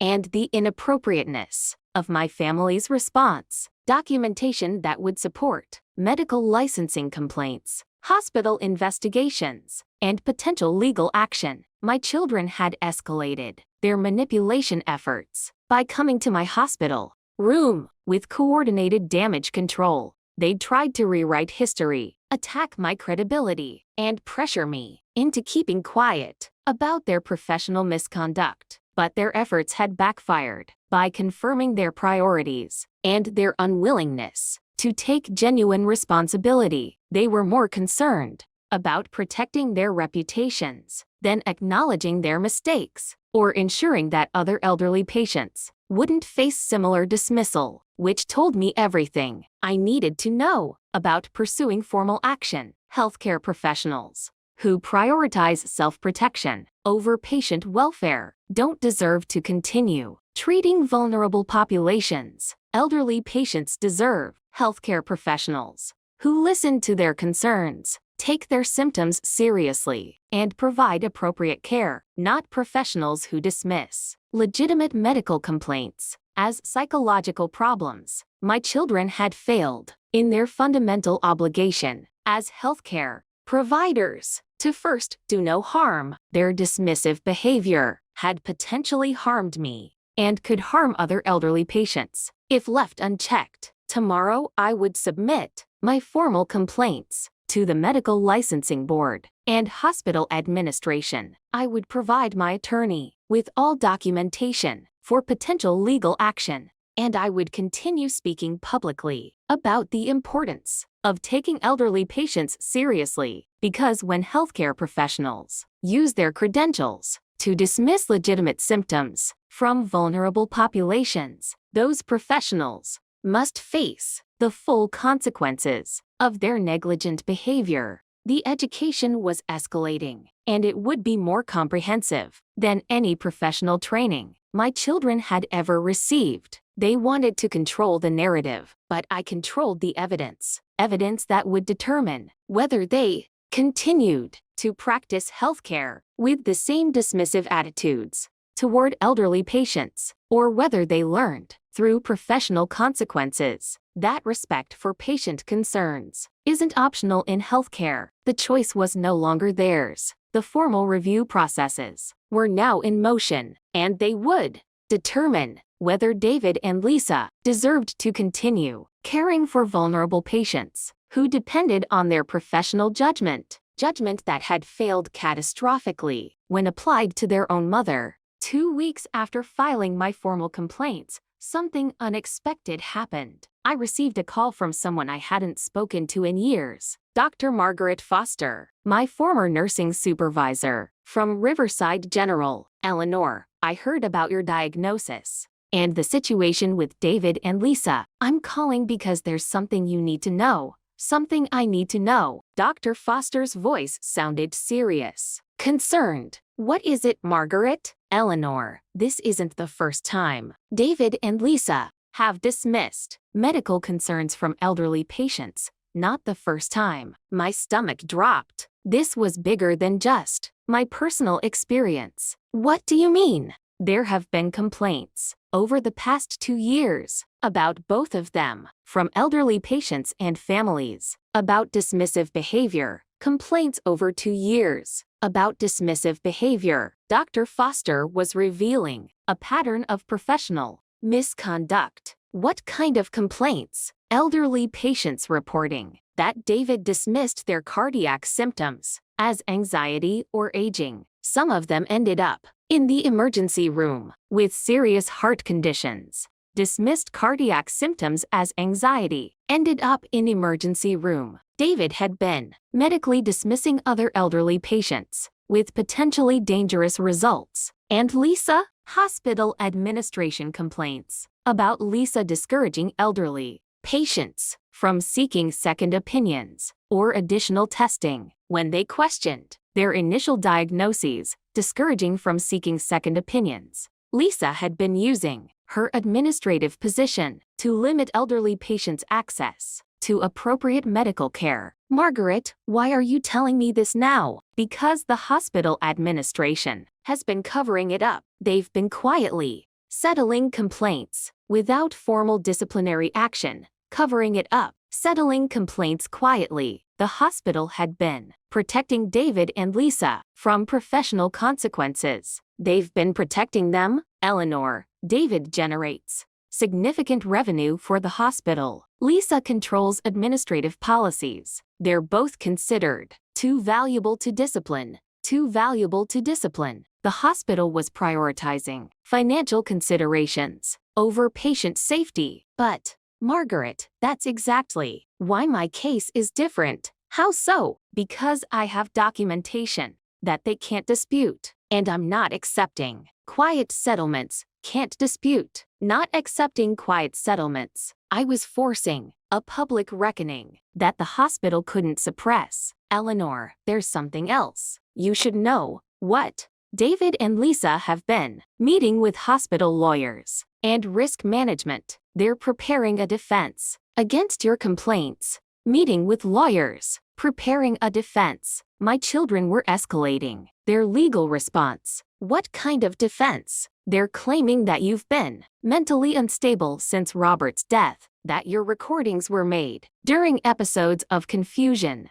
and that your current accusations are the result of post-surgical medication effects. Mentally unstable since Robert's death, recordings made during confusion, current accusations from medication effect. There have been complaints over the past 2 years about both of them, from elderly patients and families, about dismissive behavior. Complaints over 2 years about dismissive behavior. Dr. Foster was revealing a pattern of professional misconduct. What kind of complaints? Elderly patients reporting that David dismissed their cardiac symptoms as anxiety or aging. Some of them ended up in the emergency room with serious heart conditions. Dismissed cardiac symptoms as anxiety, ended up in emergency room. David had been medically dismissing other elderly patients with potentially dangerous results. And Lisa? Hospital administration complaints about Lisa discouraging elderly patients from seeking second opinions or additional testing when they questioned their initial diagnoses, discouraging from seeking second opinions.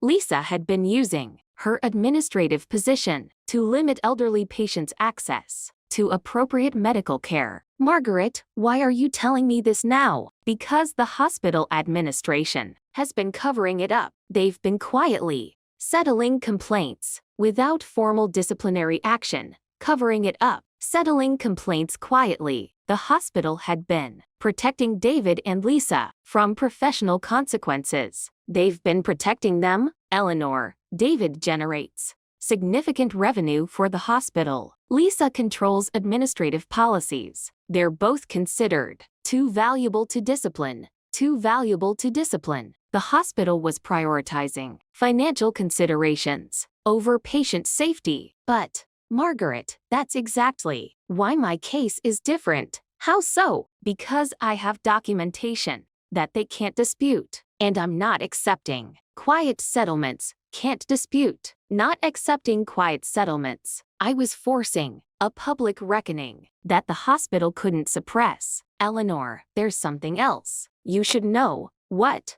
David and Lisa have been meeting with hospital lawyers and risk management. They're preparing a defense against your complaints. Meeting with lawyers, preparing a defense. My children were escalating their legal response. What kind of defense? They're claiming that you've been mentally unstable since Robert's death, that your recordings were made during episodes of confusion, and that your current accusations are the result of post-surgical medication effects. Mentally unstable since Robert's death, recordings made during confusion, current accusations from medication effects. They were attacking my mental competence as their defense strategy. Margaret, that's medical gaslighting on a professional level. It's worse than that, Eleanor. They're trying to have your nursing license reviewed for concerning behavior during retirement. Nursing license reviewed concerning behavior during retirement. David and Lisa were using professional regulatory systems against me. On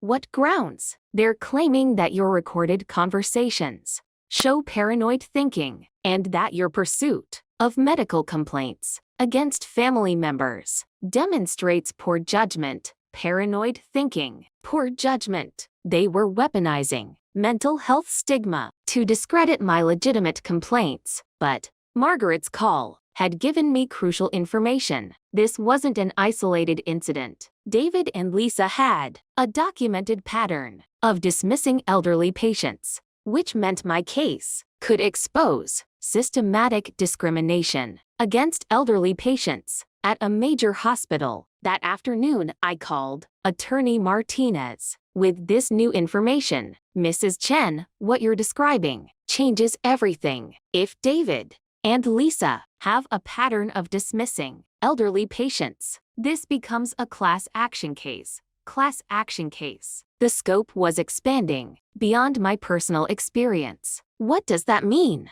It means we can represent multiple elderly patients who've been dismissed by your children, and we can demonstrate a pattern of discrimination based on age. Pattern of discrimination based on age. This was becoming a civil rights case. How do we find other affected patients? We'll file a discovery motion requesting all complaints against David and Lisa from the past 5 years. The hospital will have to produce those records. Discovery motion. All complaints from 5 years. The hospital's cover-up would be exposed. Mrs. Chen, there's something else I need to tell you about your children's defense strategy. What about it? They've hired Whitmore and Associates, one of the most expensive medical malpractice defense firms in the state. Most expensive defense firm. David and Lisa were investing heavily in fighting my complaints. What does that mean for our case? It means they're taking this very seriously, and they have significant resources to fight us, taking this seriously. Significant resources. But I had something they didn't expect. Attorney Martinez, what if I told you that I have documentation of other incidents where David and Lisa dismissed elderly patients? What kind of documentation? During my nursing career, I'd maintained relationships with many former colleagues who still worked at Riverside General. Over the past few days, I'd been making calls, nurse testimonials, about incidents they witnessed, where David and Lisa dismissed elderly patients, against nursing recommendations, nurse testimonials, against nursing recommendations. This was evidence from healthcare professionals who'd observed the pattern directly. Mrs. Chen, that's exactly what we need. Healthcare professional witnesses who can testify about systematic dismissal of elderly patients. Healthcare professional witnesses, systematic dismissal. The case was growing stronger. That evening I received an unexpected visitor, Rebecca Santos, a nurse practitioner who'd worked with me for 15 years before my retirement. Eleanor, I heard about what's happening with David and Lisa. I needed to come see you. Rebecca, it's good to see you. Eleanor, I have to tell you something about an incident that happened last month with David. An incident last month. Rebecca had first-hand evidence of David's dismissive behavior. What happened? I had an 80-year-old patient, Mrs. Rodriguez. She came to the ER with chest pain and shortness of breath. Classic cardiac symptoms. Classic cardiac symptoms in an elderly patient. Exactly the kind of case that required careful evaluation. What did David do? He barely examined her, told her she was having anxiety about a recent family stress, prescribed anti-anxiety medication, and discharged her. Barely examined. Diagnosed anxiety. Discharged with anti-anxiety medication. David had dismissed clear cardiac symptoms in an elderly patient. What happened to Mrs. Rodriguez? She came back 6 hours later, having a massive heart attack. She spent 2 weeks in intensive care. Heart attack 6 hours later. 2 weeks in intensive care. David's dismissive diagnosis had nearly killed an elderly patient. Rebecca, did you document this? I filed an incident report, but it disappeared from the system. Vague, non-specific symptoms don't warrant specialist intervention. David was categorically dismissing elderly patient complaints as inherently unreliable. By the end of the week, I had statements from 12 healthcare professionals documenting systematic dismissal of elderly patients by David and Lisa. But the most significant call came from Dr. Martinez. Mrs. Chen, I've been reviewing your lupus case in detail, and I've discovered something troubling. Something troubling. Dr. Martinez sounded genuinely concerned. What did you find? Your symptoms were textbook lupus presentation. Any competent physician should have recognized the need for autoimmune testing. Textbook lupus presentation. Any competent physician. Dr. Martinez was saying that David's dismissal wasn't just inappropriate, it was incompetent. Dr. Martinez, are you saying that David should have recognized my symptoms? Mrs. Chen, your symptom combination: joint pain, rash, fatigue, cognitive issues, heart palpitations. That's classic lupus. A first-year medical student should have considered autoimmune causes. Classic lupus. First-year medical student. Dr. Martinez was documenting that David's dismissal represented gross negligence. What about Lisa's role? As a hospital administrator, Lisa had access to medical literature databases. She could have researched your symptom combination instead of assuming psychological causes, could have researched symptoms. Instead of assuming psychological causes, Lisa had professional resources to validate my concerns, but chose not to use them. Dr. Martinez, would you be willing to provide expert testimony about the standard of care? Mrs. Chen, I would be honored to testify about the professional obligations that your children violated. Professional obligations violated. Dr. Martinez was willing to provide expert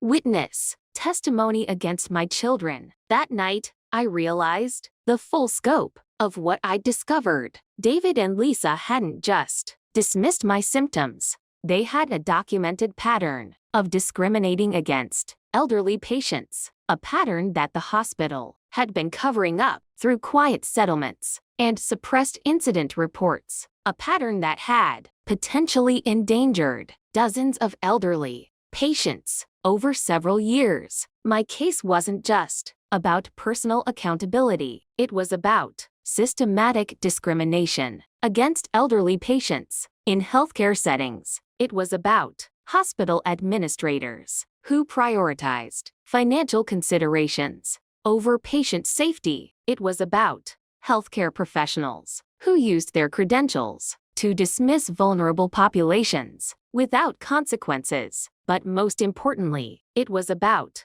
elderly patients who deserved the same quality of care as younger patients, who deserved to have their symptoms taken seriously, their concerns investigated properly, their pain acknowledged, and their dignity respected. My children had violated every principle of ethical healthcare, not just with me, but with dozens of vulnerable elderly patients. They had used their professional positions to discriminate against a population that depended on their medical expertise, and they had done it with the full knowledge and protection of hospital administration. But their pattern of discriminatory behavior was now documented by healthcare professionals who had witnessed it directly. Evidence that would prove this wasn't about family disagreements or communication problems. This was about systematic discrimination against elderly patients by healthcare professionals who had sworn to first do no harm.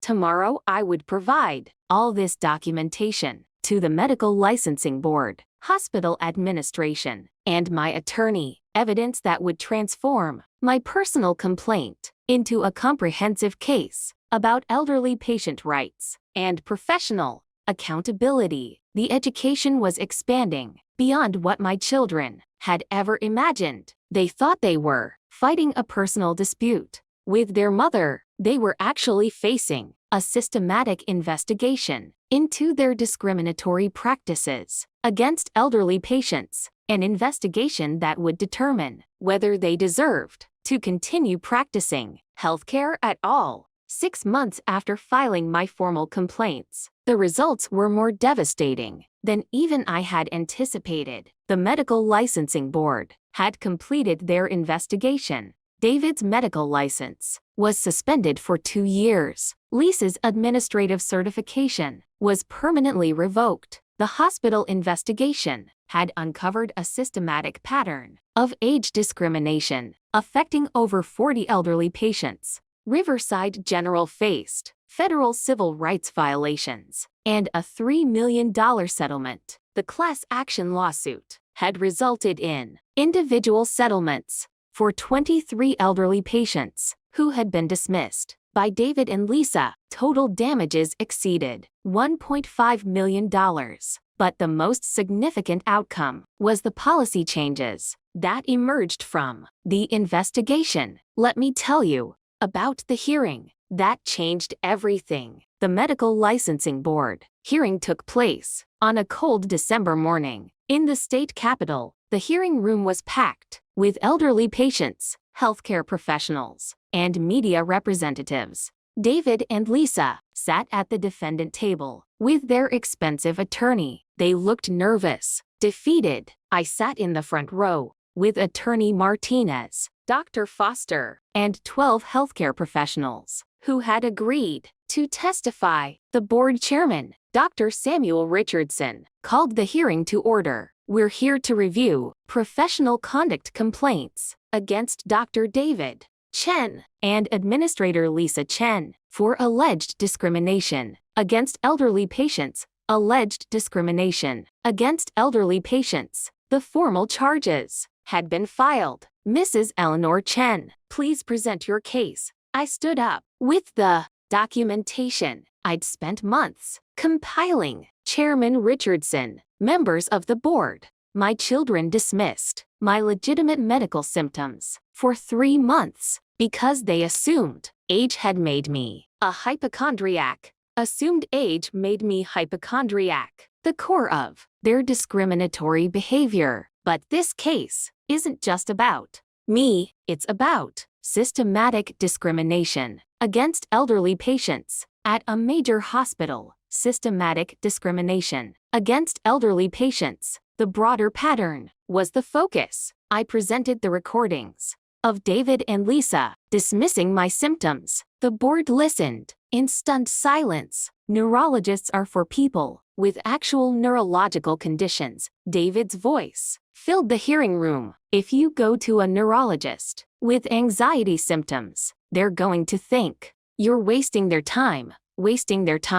David's dismissive attitude was clearly documented. Your symptoms are probably attention-seeking behavior related to retirement adjustment. Lisa's voice was equally damning. Attention-seeking behavior. Lisa's psychological dismissal was unmistakable. The board members exchanged concerned looks. Next, I presented the medical evidence. My symptoms were textbook lupus presentation. Any competent physician should have recognized the need for testing. Textbook lupus presentation. Any competent physician. Dr. Martinez had provided expert testimony confirming this assessment. The delay in diagnosis could have resulted in permanent organ damage or death. Permanent organ damage or death. The stakes had been life-threatening. Then I presented the most damaging evidence. Testimony from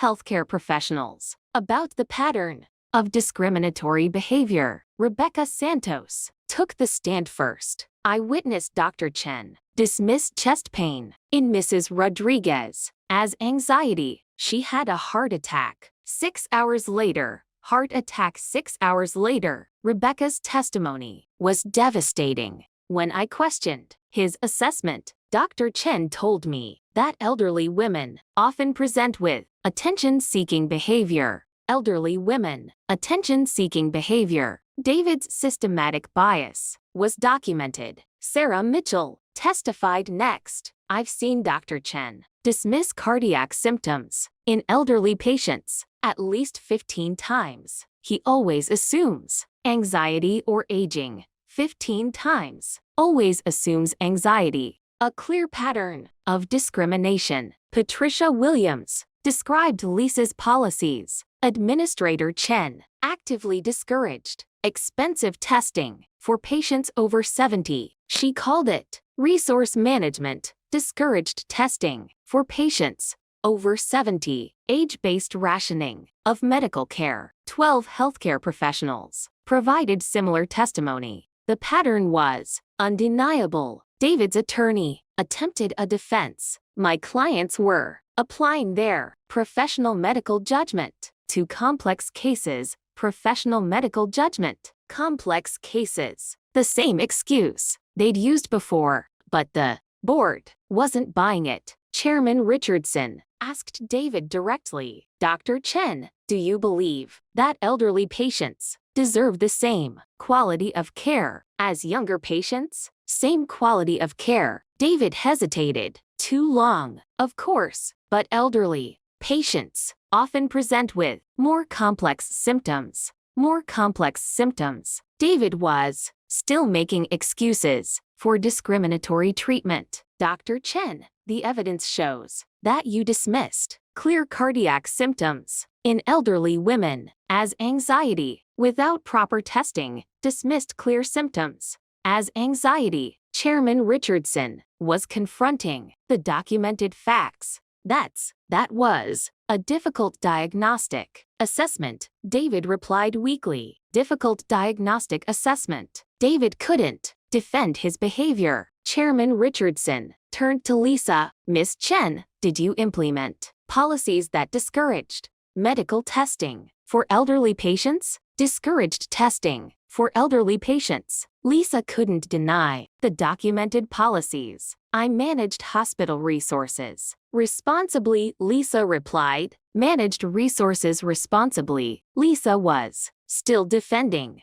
age-based rationing. Miss Chen, healthcare resources should be allocated based on medical need, not patient age. Based on medical need, not patient age. Chairman Richardson was explaining basic civil rights. The board deliberated for 2 hours. When they returned, Chairman Richardson delivered the verdict. Dr. David Chen, the evidence shows a systematic pattern of dismissing elderly patients without proper evaluation. Systematic pattern of dismissing elderly patients. The formal finding of discrimination. Your conduct violated professional standards and endangered patient safety. Violated professional standards. Endangered patient safety. The charges were serious. Your medical license is hereby suspended for 2 years. You must complete extensive training on elderly patient care before reinstatement. License suspended. 2 years. Extensive training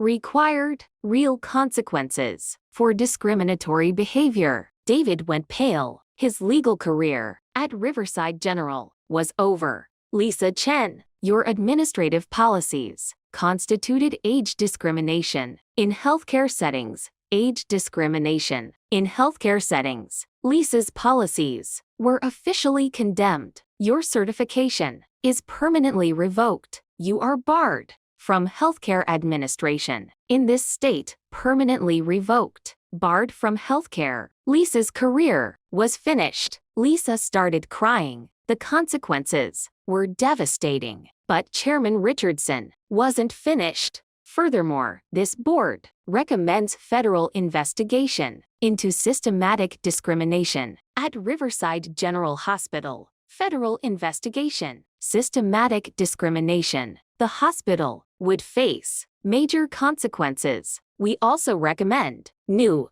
state regulations requiring hospitals to track and report age-related disparities in patient care. New state regulations track age-related disparities. Systematic changes to protect elderly patients. The hearing ended with my complete vindication and my children's professional destruction.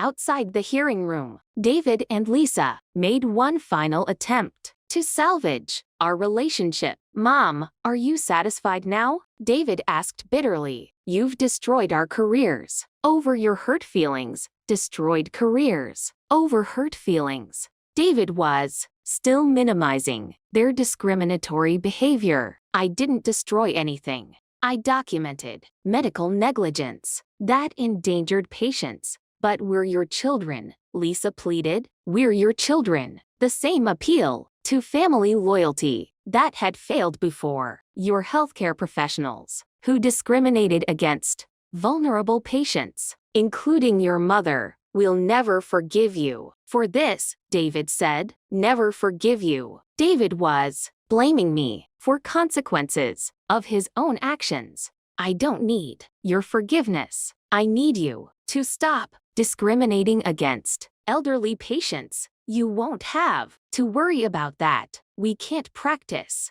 healthcare anymore. Can't practice anymore. David was right about that. That was the last time I spoke to my children. The aftermath was swift and comprehensive. Riverside General Hospital faced federal investigation for civil rights violations. The Department of Health imposed a monitor to oversee patient care policies. The hospital paid $3 million in federal penalties and implemented mandatory training on elderly patient rights for all staff. 23 elderly patients received settlements totaling $1.5 million for discriminatory treatment. By David and Lisa, David was forced to sell his house to pay legal fees and settlement costs. He moved to another state where his suspension wouldn't be as widely known. Lisa filed for bankruptcy after losing multiple lawsuits from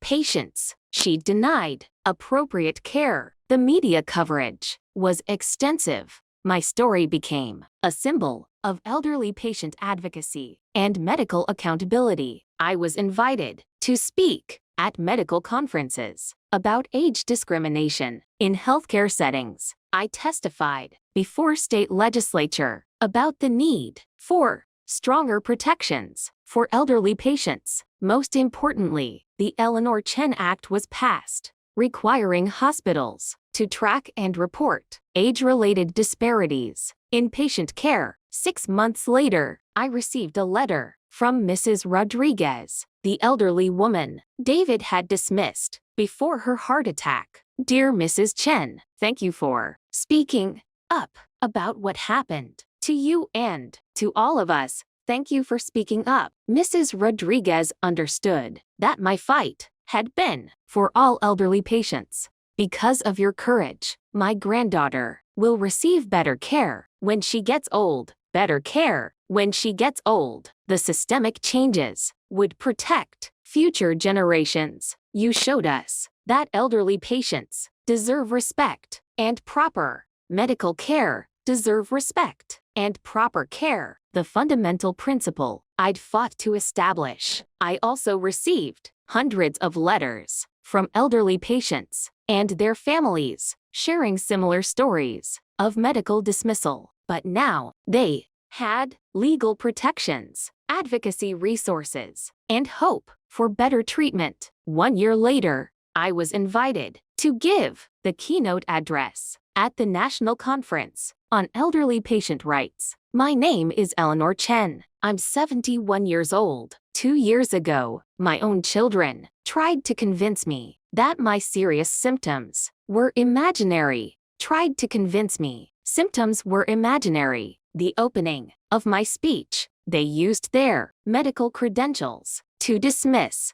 legitimate health concerns from their elderly mother, used medical credentials to dismiss concerns from elderly mother, the core of the problem. But I had something they didn't expect: documentation, professional expertise, and the determination to fight back. Documentation, professional expertise, determination to fight. The tools of successful advocacy. Today, David and Lisa can no longer practice healthcare. The hospital where they discriminated against elderly patients has implemented comprehensive reforms, can no longer practice comprehensive reforms. The consequences of their actions. Most importantly, new laws protect elderly patients from the kind of medical dismissal I experienced. New laws protect elderly patients. The systematic changes that emerged. But this fight isn't over. Elderly patients still face discrimination in healthcare settings across the country. Fight isn't over. Still face discrimination. The ongoing challenge. We must continue to speak up, to document, to demand the respect and care we deserve. Continue to speak up, document, demand respect. The call to action. The audience of healthcare professionals, elderly patients, and advocates gave me a standing ovation. After my speech, a young nurse approached me. Mrs. Chen, I wanted to thank you for changing how we treat elderly patients at our hospital. Changing how we treat elderly patients. The practical impact of the reforms. Because of your case, we now have mandatory protocols for evaluating elderly patient symptoms. Mandatory protocols for evaluating symptoms. Systematic protections in place. And we have patient advocates specifically trained to help elderly patients navigate the system.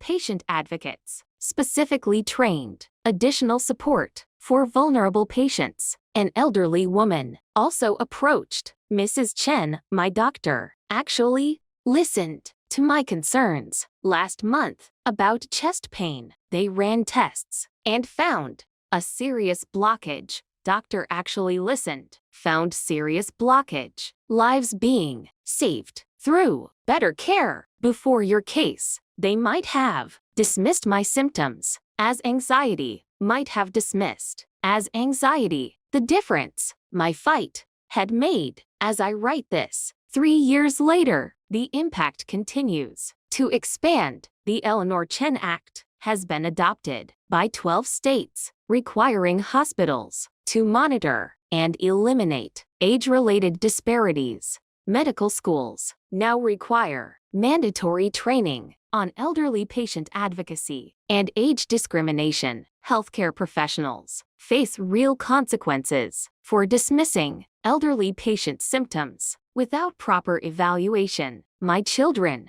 David and Lisa, never recovered professionally. David works as a medical consultant in another state. Lisa left healthcare entirely. We have no relationship. They chose professional reputation over family accountability, self-protection over patient welfare. But their loss became every elderly patient's gain, because when one person stands up to medical discrimination, documents the abuse, and demands accountability, it creates ripple effects that protect countless others. My name is Eleanor Chen. I'm 74 years old. 3 years ago, my family didn't believe I was sick. Today, I'm the reason elderly patients have legal protections against medical dismissal, hospital monitoring of age discrimination, and advocates who ensure their voices are heard. The woman they